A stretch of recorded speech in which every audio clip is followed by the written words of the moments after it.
lực luộc tới trách anh con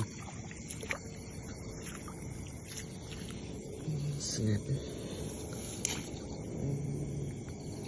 đồ một tí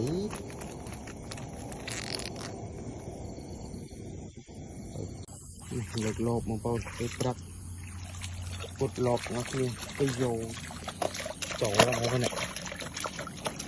wow chỗ ra con này đỏ ra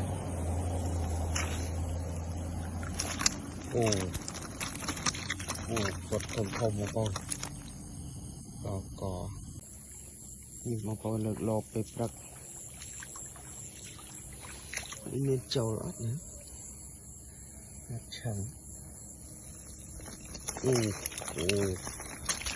thầu mà con này đỏ có